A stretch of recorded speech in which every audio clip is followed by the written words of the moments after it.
me, Crafty Witch, and welcome back to my witchcraft series. I am making videos for mypodcast.com, well, audio for that one, and videos for YouTube and live video all at the same time.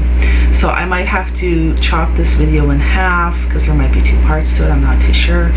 So, but anyway, here it goes, trying to record something for 3 different places on the internet at the same time.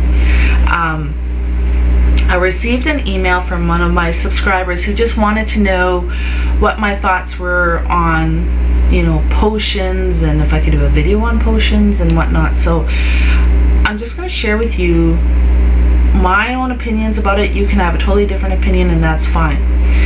Now, you know, this term potion showed up, what, 400 or 500 years ago or so, maybe a little longer than that, and it was at that time used to refer to anything that had been concocted by an individual, usually with regards to various herbal healing remedies, different types of you know,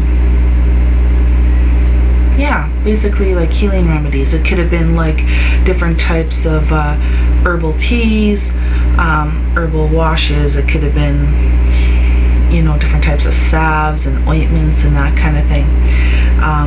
It was also used to apply towards things that were also created not just for healing and whatnot, but also for more of a magical or spiritual purpose. So, you know, that's where you get your recipes for like flying ointments and things like that from. So I think the term itself, potion, was used in a very broad sense of the word to apply itself to these different things that people created. And to me, that's what I guess my definition would be of that. You could totally disagree, and that's fine.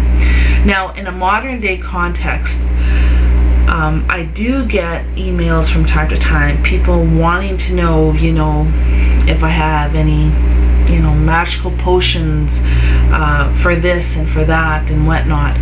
And you know, really, I've already shared a lot of those so-called potions with folks. A lot were, you know, they're different types of healing remedies. They're, you know, there's also, you know, different types of, you know, sprays and floral washes you can use. You can, you know, I talked about like sage water, making sage water. That in itself would be considered a potion. You can use that on a magical level. You can use sage water also on a healing level, on a mundane level as well. You can use the sage water in your bath. You can sprinkle it around your home for protection, on your property. You could use it for colds, fighting off colds and all types of things. So that in itself would be like a magical potion. Other videos I've done here on YouTube would be considered like potions. Different types of essential oil recipes that I've created, those would be considered like potions as well. Anything that, you know, would be created or concocted by the individual for either like a medicinal purpose or for like a magical purpose, in my opinion, would be considered a potion. And to me, the term potion is kind of an outdated term. Some people kind of get stuck in the whole romantic image of, you know, pagans and witches and potions and, you know, that kind of thing. But I think really that traditionally what it was a lot of different types of herbal remedies. Back then, I mean, people didn't have drugstores. They didn't have, you know, hospitals or anything like that, and they had to rely on nature to heal themselves and to bring comfort, you know, with regards to pain management and things like that. So they would make potions out of white willow. and even like over here in North America, I mean, that's how aspirin was discovered. It was actually a Native American remedy for pain, and they would make a tea out of the bark and whatnot, and that was for pain. So, you know, those would be potions. But some people, I think, from movies, and again, I'm not picking on Hollywood, or, you know, they might just have that kind of romantic image in their head that potions are something real supernatural or whatever, when really in fact they aren't supernatural at all.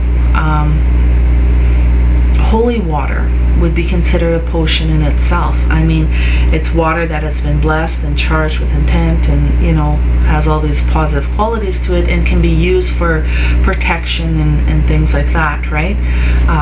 Same thing with holy oil. Those things can be considered potions, okay?